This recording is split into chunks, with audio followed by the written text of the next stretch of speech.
I'm Joseph Wolf, CEO of EFG Wealth Management Israel. And I am Michael Dadoun, Head of Private Banking at EFG Wealth Management Israel. And this is Market Makers IL, a financial podcast where we bring you conversations about shekels and stories about success in the Israeli market. But let's be clear, this is not investment advice, and the conversations with our guests should not be taken as advice either. So here's a fun fact.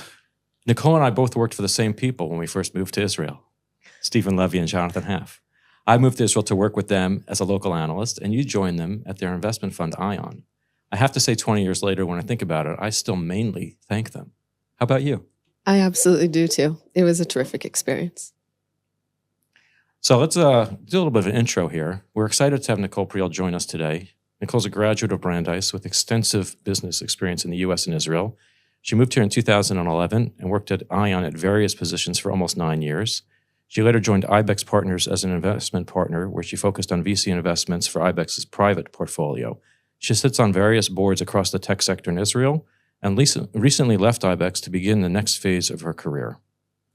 So the obvious question is, what's next? And we'd be happy for you to answer that. But short of that, walk us through, how you navigated your career, including, in the early days and your Israel journey. To reach your current level of achievement and success. Thank you so much. It's a pleasure to be here.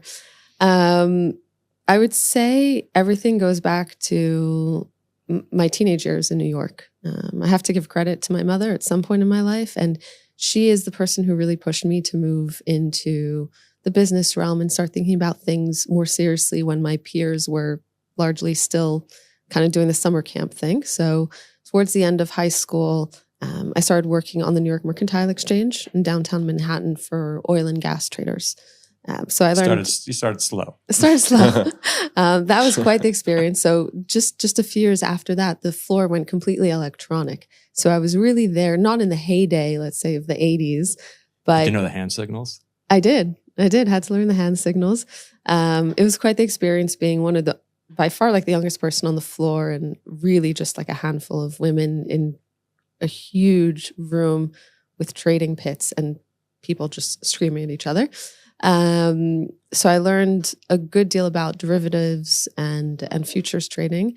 And from there, things just took their own course. I went to go work for a hedge fund that some of the traders who I'd worked for had set up.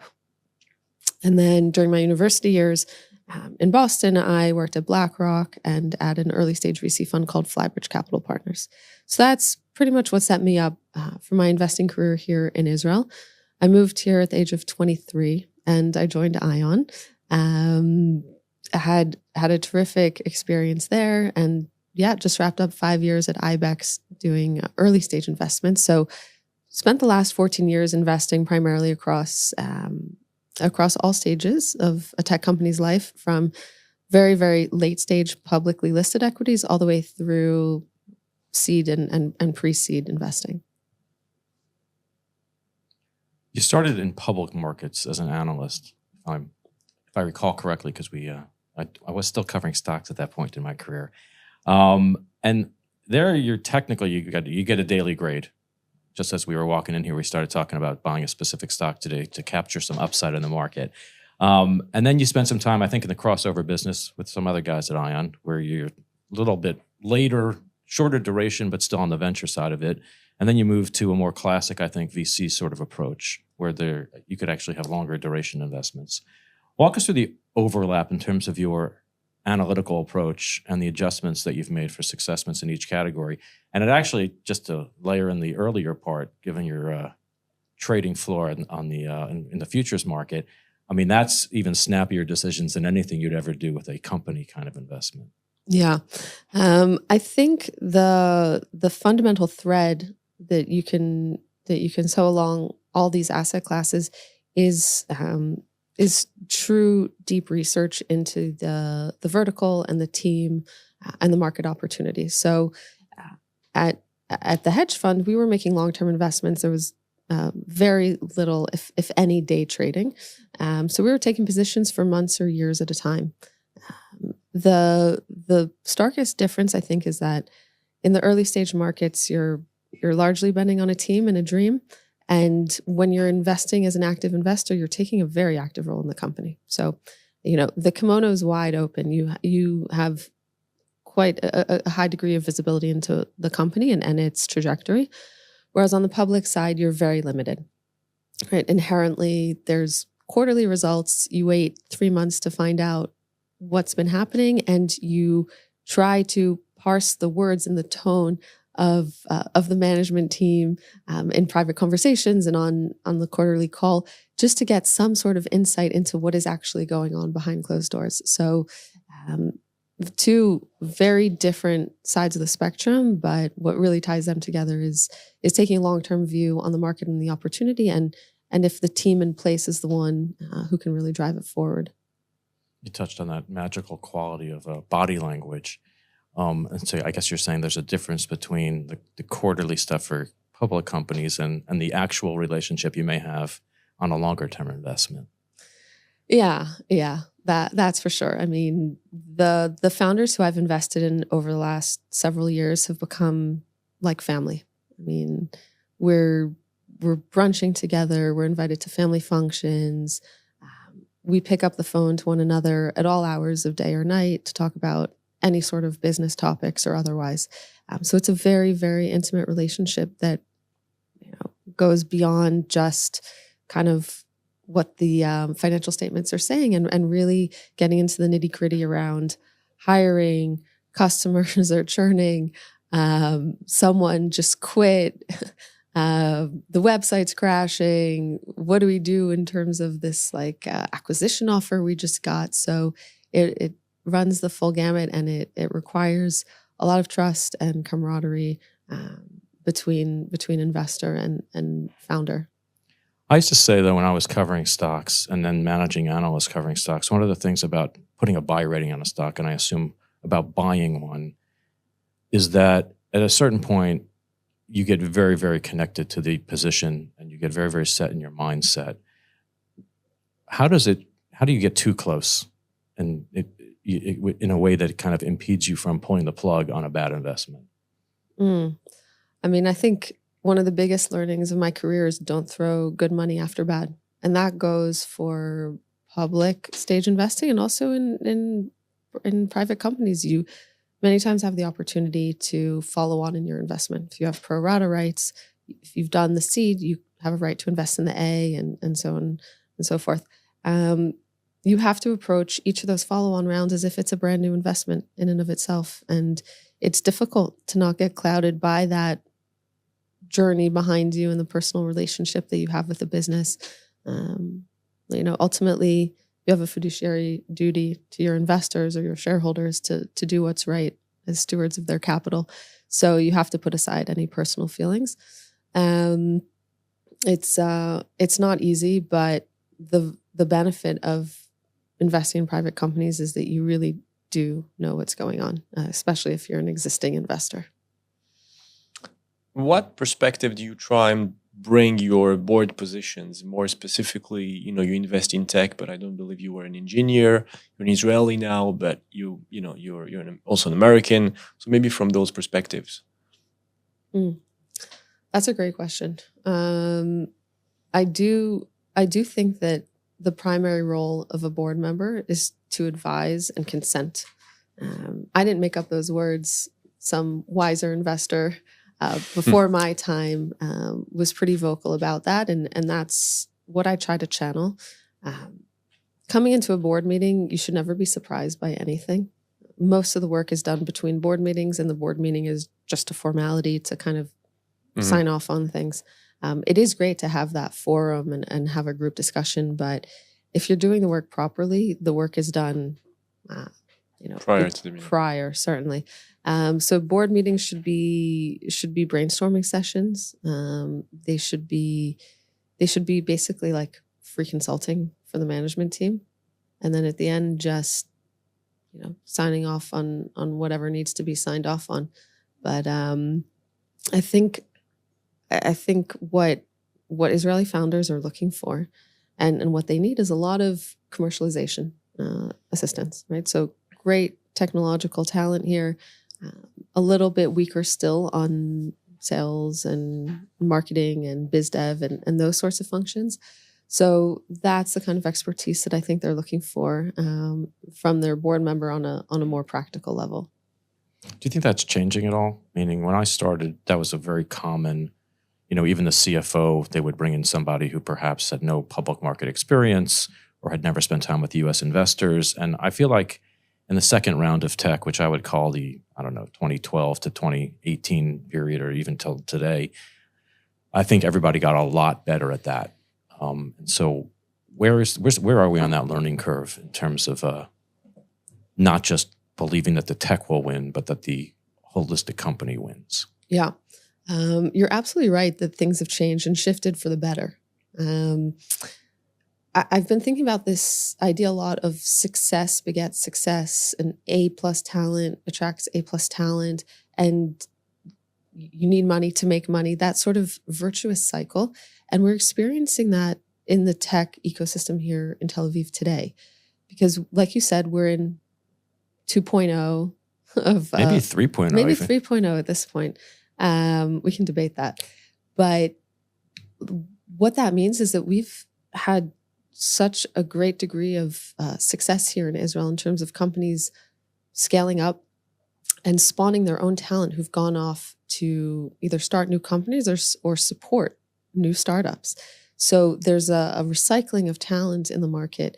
So you don't need to necessarily rely on foreign talent to help with commercialization efforts, because we have homegrown talent, graduates, so to speak, of some really, really outstanding companies who are bringing that to the next generation of companies. So, if we want to be specific, the gaming industry, for example, has produced people who are incredible at user acquisition and creative and retention. Those folks are now going to smaller businesses and doing it all over again, basically. That's the phenomenon that we didn't see 6, 7, 8 years ago. This is a question that I was thinking about, and we've kind of touched on it, but I wanted to hone in on it a little bit based on kind of the answers you've been giving. When we first met, when I first talked to you about, what we're doing here, it became obvious to me that you've spent a lot of time thinking about marketing and strategic positioning. And some of the things that you just kind of threw out at me are things that we've actually tried to incorporate in some of the things we're doing at the work already. And I would call those kind of your throwaway ideas. The standard answer we get from investors is that they invest in people. And you've kind of said you invest in people, but I think there might be a difference in different stages.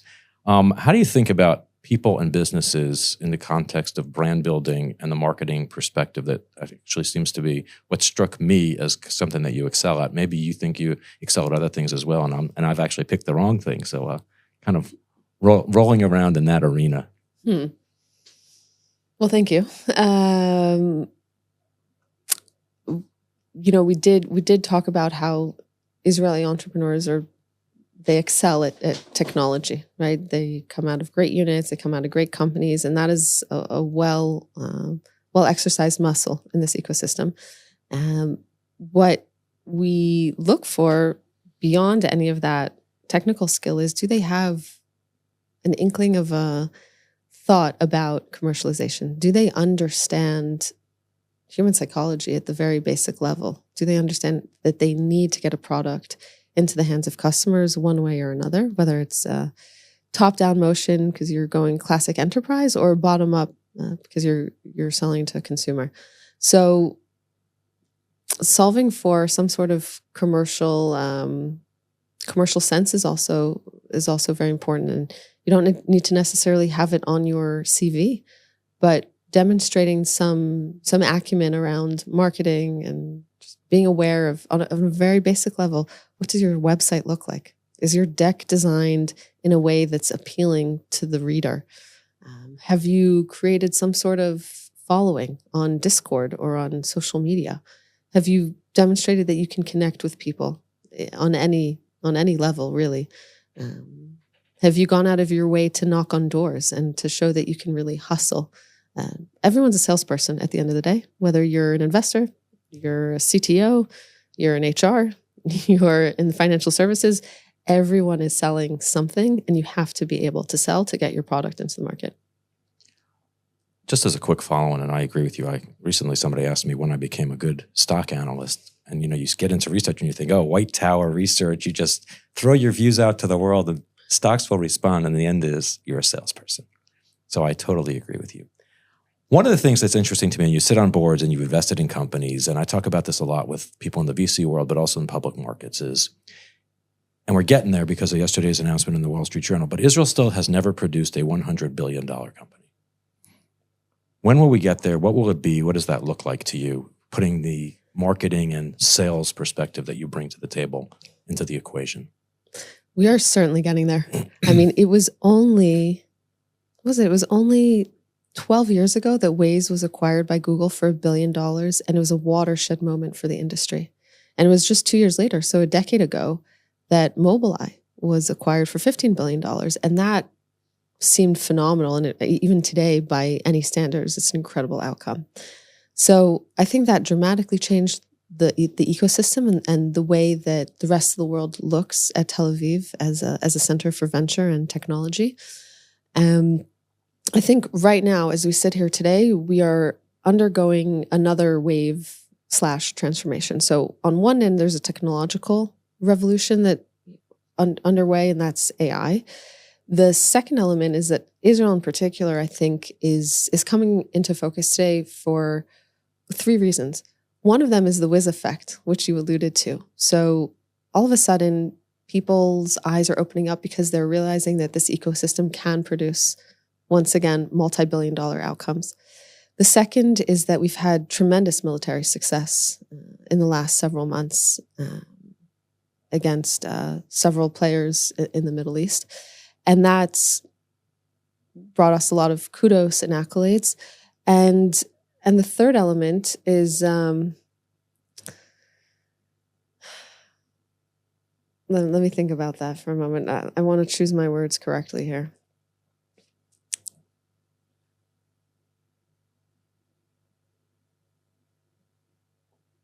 Last I counted, there were actually 5, but I'm going to try to narrow it down to 3.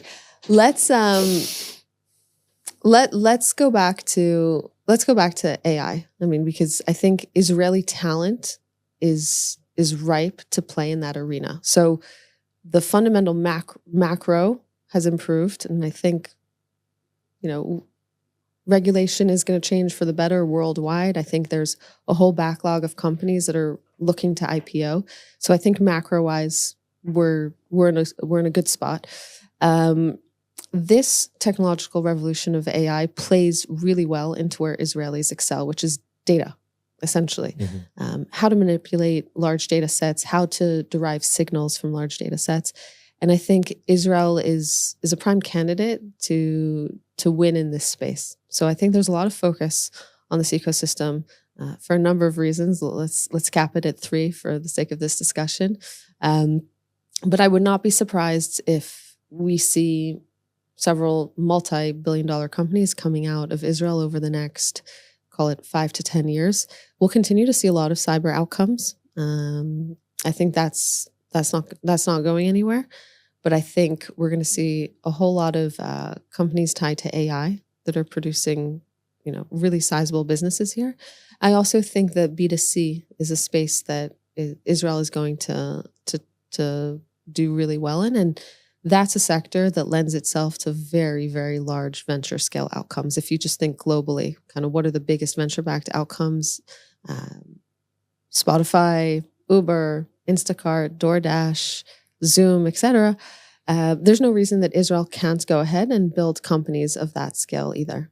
Sounds like, though, getting back to your point about marketing, sales, customer experience, and where we started in Tech 1.0, mm-hmm. that the B2C success will really be layering in over technology a customer experience that hasn't been seen before here. Yeah, first and foremost, it's all about distribution and the customer. So a lot of technology is getting commoditized today. But the question is, how do you play differently to get your product into the hands of customers? So there is a lot of room for creativity. Which advice you wish you had received when you started your career? Oh, wow. I'll be quite honest, and this is the advice that I give to young folks today.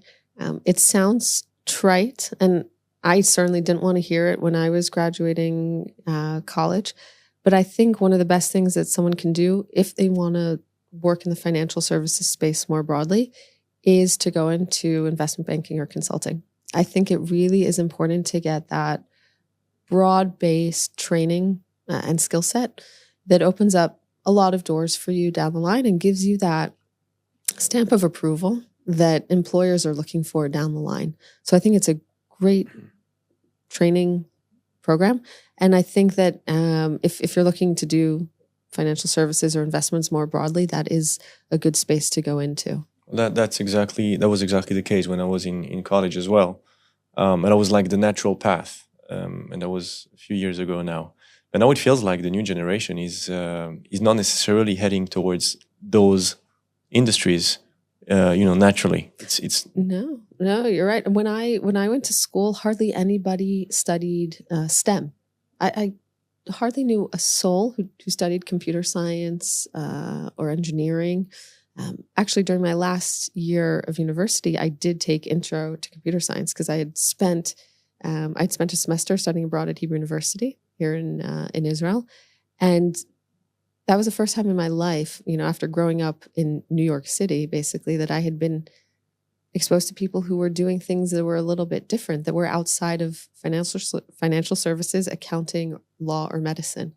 So I went through 4 years of university without knowing anyone who actually took some of those courses. And today, when I speak to young people in high school and college, they tell me that at least a third of their peers are studying those subjects. So there has been a tremendous shift. And for people who are going into tech today, there's really no better school than, computer science or diving into a sales and kind of marketing career. The third bit is that I actually don't think university is for everyone. And that was something that I don't think anyone really considered when I was growing up. It was just automatic. You have to go to college. You have to get a bachelor's. Today, folks, I think, who go into the trades businesses can make more money than any of us, ultimately.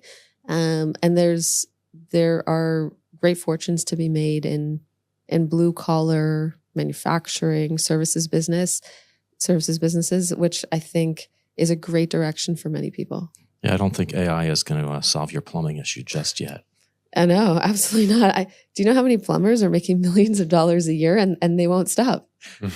They will not stop, and they will not charge you less on weekends.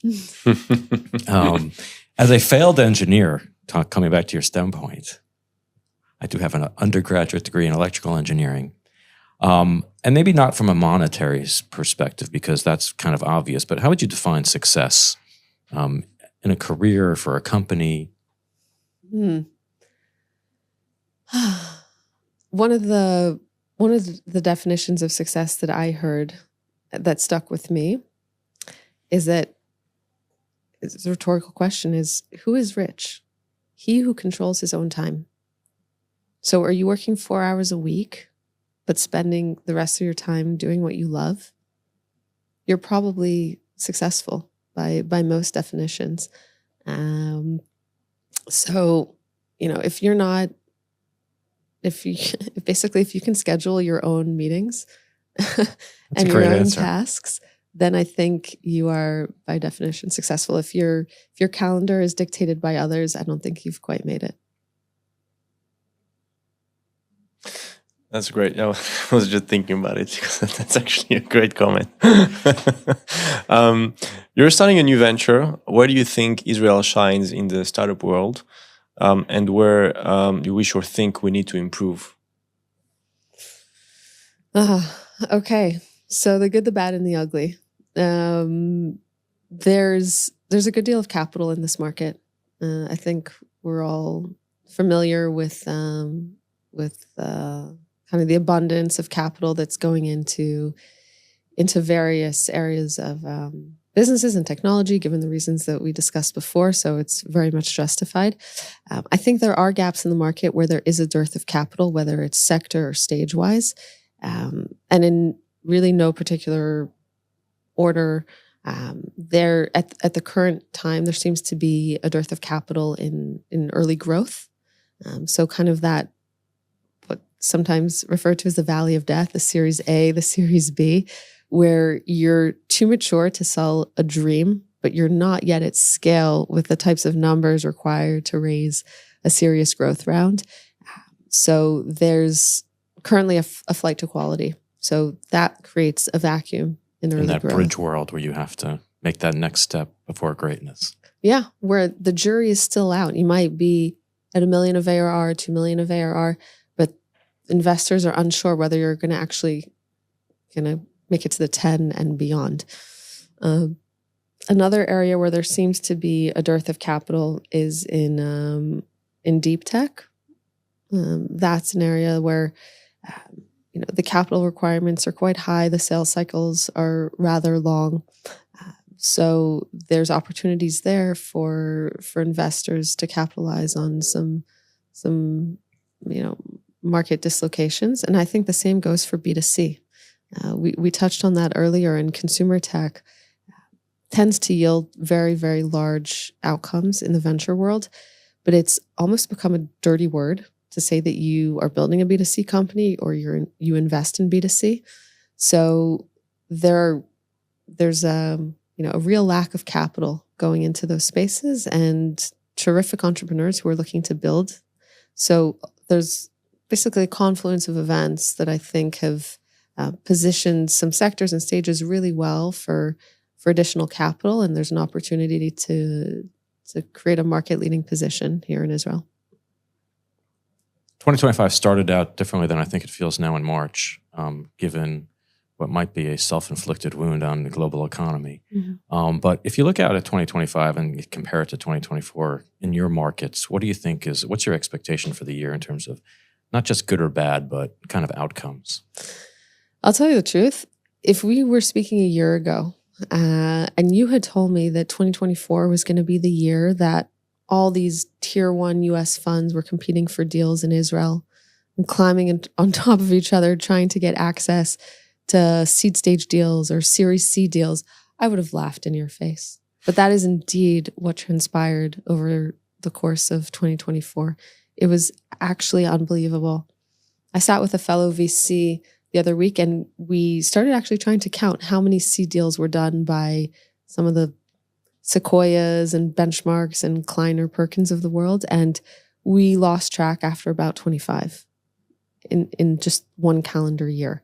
So that's all to say that our predictions are shit. It's very hard to understand where the markets are going and where the wind is blowing. However, going back to some of the macro discussions that we were having earlier, it does seem like the market is set up and poised to rally, at least in the private space, in the private sphere. I think that there's real interest in getting access to innovation and technology.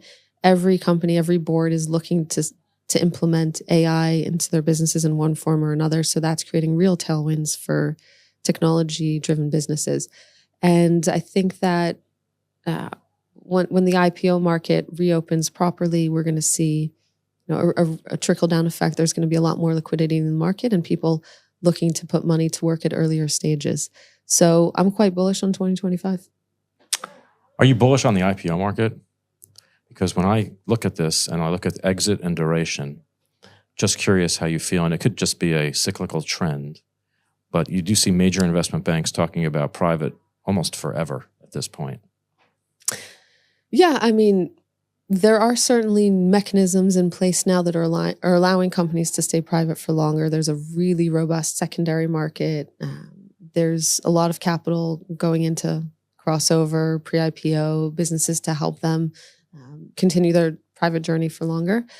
There also seems to be quite an interest in transactional and transformational size transactions in M&A in the market. So if you talk to bankers today, there's there's an appetite for really sizable deals that was absent for the large part in 2023 and 2024, and it seems to be coming back. So I think that's going to change the dynamic somewhat, but I think there's a lot of pent up demand for significant liquidity. A lot of companies have been private for a very long time and are reaching the sort of scale where they need to be on the public markets for kind of one reason or another. So everyone's trying to time it. As you know, it's pretty difficult. You can be ready, then the window shuts, and then you need a couple more quarters to tell a better story, and so on and so forth. So there are scenarios where these sorts of IPOs can be delayed by several quarters or even years. But I think there's a good number of companies that are ready to tap the public markets, as well as larger acquirers who are also poised to pick up some of these businesses before they actually go public. So I'm going to ask you the sensitive question of being a successful woman in business. We've asked this question to several women, and at this point, and the answers are quite far-ranging. You've spent your career in a field that at least still appears to me predominantly male. How has that shaped your career choices? And do you believe that things are changing at all on the entrepreneur side or on the investment side? Yeah, so the people who I work with know that I absolutely despise this question, and I'll tell you why. You're not the first person to answer it that way, which is why we said it was sensitive. And that's totally fine. And I'm more than happy to discuss. I think I've been the beneficiary of a lot of hard work that was put in by folks of all stripes and sizes and whatnot. So my position on the topic is actually that we have a lot more work to do in terms of equality for women in certain spheres, business being one of them. But I really think that there are other groups that are much more deserving of our efforts. Many minority groups are woefully underrepresented in the financial services and tech world. And I think that we need to do much better to bring them closer. Because I look around and I do see a good deal of women in the industry, but there are certain groups that I cannot even count on one hand representation of. So I think that while I'm grateful for the efforts that have been put in over the years past, and I'm certainly happy to help continue to bring women into the industry, I think that collectively we need to do a lot more for people from other groups as well. Excellent. I like that answer. So we've been ending each of these little sessions with rapid fire questions. You up for a couple of quick fire questions? Love it. Excellent. Worst career advice you've been given? Wow. Worst career advice I've been given? Put warrants in the term sheet. I would never do that. Who's your personal business icon? Henry Jarecki, founder of Makata Metals. You have to go into more detail on that. Okay. Even though it's rapid fire. Okay. So I think he's 91 at this point. He was one of the leading metals traders in the US and London during the 70s, 80s, 90s, and thereafter. He's an entrepreneur in his own right. He co-founded Moviefone, if you remember that. He is a phenomenal entrepreneur. He had the foresight to buy one of the islands in the British Virgin Islands, turn it into the hospitality and kind of like ecological getaway. He wrote a book, The Alchemist's Way, which is one of my favorite memoirs or autobiographies. He was a refugee of Nazi Germany, studied psychology, and then pivoted into the world of metals trading. And he's always been a really, really sound business mind whose counsel I seek and very much respect.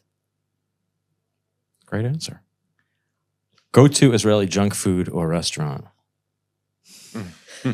There's a hole in the wall Chinese place in Tel Aviv that I went to last night. It's called the Chinese Wall, or Choma Hasinit. It's the closest I can get to American style Chinese food in Tel Aviv. Okay. Which is the furthest thing you can get from real Chinese food. Yeah, basically. What's the last thing you changed your mind about? That's a great question. I was actually chatting with one of my portfolio company CEOs yesterday about a recent hire that he made. It took him a long time to find the right person because he was insistent on having someone in his locality, in his geographic area. This is a founder who's based in the US. And over the last little while, we'd been discussing various candidates and options, and he was really insistent on having someone in the US with him, preferably on the same time zone. And I thought it was more important to solve for the talent. But ultimately, he did just hire someone who's great. It was well worth the wait. And their pace of working together is just unparalleled. So seeing now how they work together in close connection as virtue of being in the same time zone has made a tremendous difference to the business. So scrap any of that. I think kind of prioritizing working together in person really, really yields great results. And unfortunately, we're kind of seeing some of that in larger organizations as well as they move away from remote work or hybrid kind of schedules. There's really a lot to it. We actually agree with you entirely. Great answer. Yeah. Thank you, Nicole, for participating in this. We were glad to have you here. Thank you. It's been a pleasure.